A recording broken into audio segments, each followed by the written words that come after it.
Well, thank you, Chamberlain. While the Nigerian Armed Forces Remembrance Day is still ongoing, we have with us here Bukola Olopade, who is Chairman, LOC, National Sports Festival 2024. Thank you for joining us this morning. Thank you. Good morning. Well, let's make this quick because we are completely, we don't have so much time. A quick one, first of all, on the Super Eagles performance of yesterday. What's your take?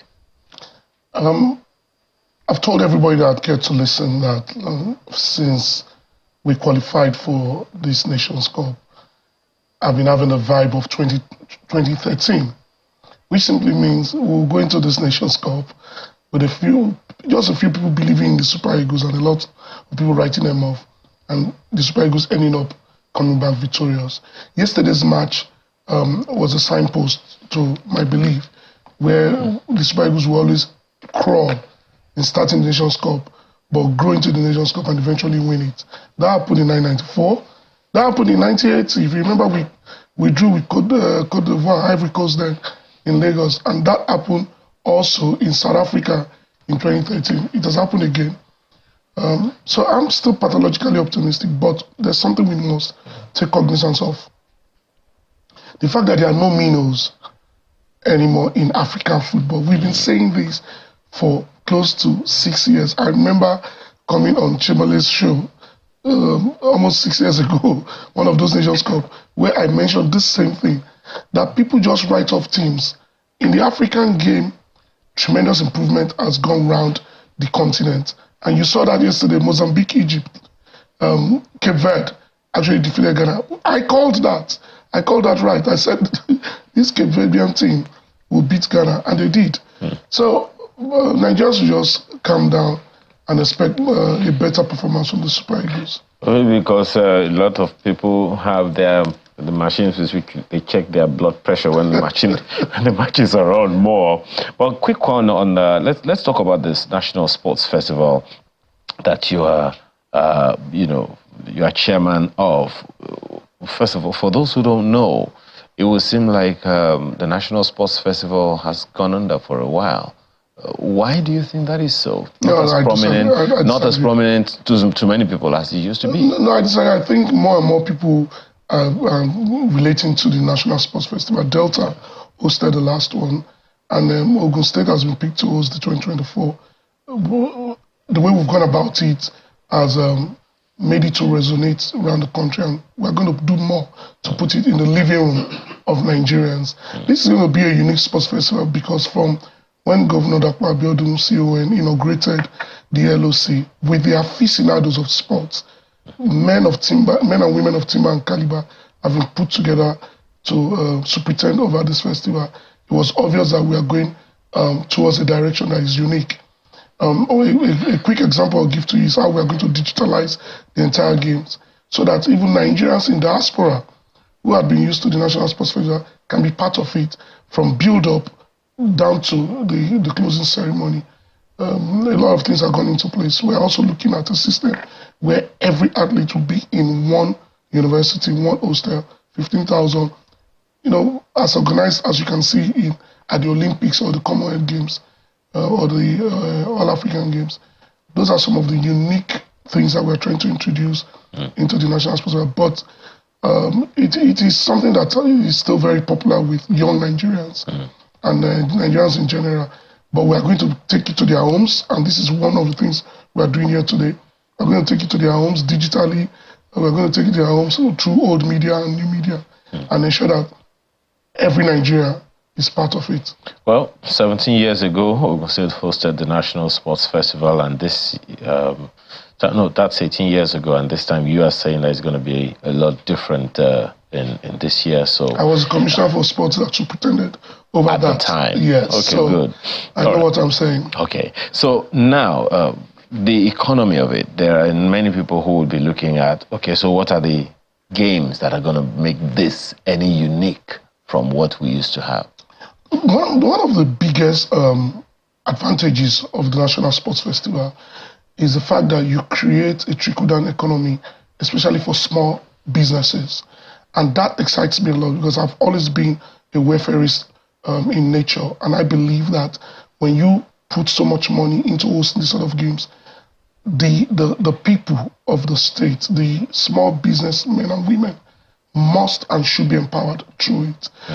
Aside from that, don't also forget that games of this nature, they help in building new roads. They help in building, putting hospitals up to date. They help in building new sports facilities. Essentially helping to improve infrastructure. Infrastructure, and all of this goes towards employment. So this is a game that is going to create close to 20,000 new jobs, ad hoc and permanent jobs. And to say the least, I'm very excited about this because I believe the people of Ogun State are the beneficiary for this initiative by Governor Dapo Abiodun. Talking about infrastructure, there are those who wonder whether or not we have the required standard infrastructure to in Ogun State Sports Festival. Yes. In Ogun State. Yes. You just mentioned it that 18 years ago some legacy infrastructure were put in place, but don't also forget that the Remo Stars International Stadium. I said Ogun State hosted. I'm not sure about the infrastructure. They hosted successfully. Okay. That games was called the best as at the time, down to now. But also forget that we own the Remo Stars. I say we, as Ogun State people, is owned by Honorable Kule Shoname. But that is a facility that even the inspectors from Abuja got to and were gobsmacked. You need to visit the place. It's one of its kind, one of the best in the world. That place is going to be hosting close to 12 sports. And once I tell you that, you also know that Abeokuta is a hub already. We have the MKO Stadium, we have the Alake Sports Center.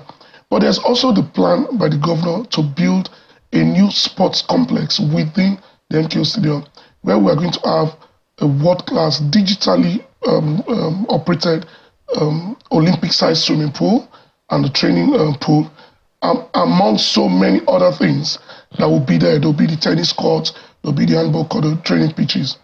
And so at the end of the day, we've been ready, and that was what Abuja saw for they give it to us. But we're going to add more infrastructure to it. Now, for those who are wondering, these events will happen from November 27th to December 7th.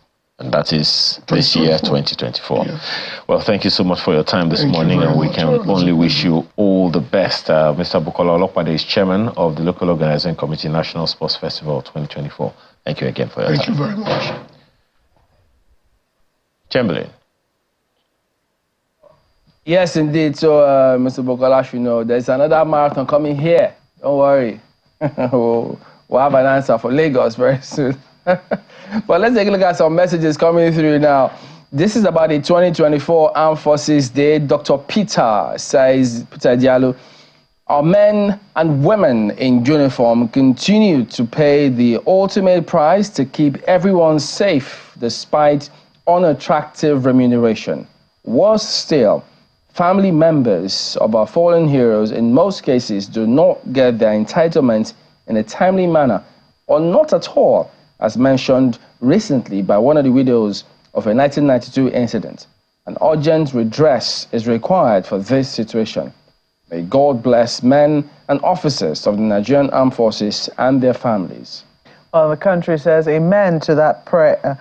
Well, this is directly linked to Lagos, where Ayo is. He's talking about Third Mainland Bridge. He says, this is from Honorable Ademola Alalade. He says, this Third Mainland Bridge closure will impact so many commuters, but it's a closure that will eventually bring succor to many Lagosians. Commuters should make alternative plans to get to their destinations on time or reschedule their general plans. Well, I can tell you that it's certainly impacted, just how we come to you. Ayo, how has it been for you? I hope there's been no change in your own travel itinerary, has there? Well, one thing you can take away, Malkwe, is that between the office and where I live, there is no Third Mainland Bridge, so that one keeps me safe. But for those who have to make adjustments, trust me, they really do feel the pinch. So you have to add, like, say, maybe an hour or two to your schedule if you are coming in the opposite direction of whichever part of the bridge is closed. Well, for those who are wondering where those messages came from that my colleagues took, it's on our X handle, channelstv.com, and of course, Sunrise Daily Now. That's the show today. Thank you so much for being a part of it and for allowing us to be a part of your morning. Amaya Makinde, have a wonderful day. Amal Pelgun Yusuf, wishing you a productive week. I am Chamberlain Oso. Goodbye.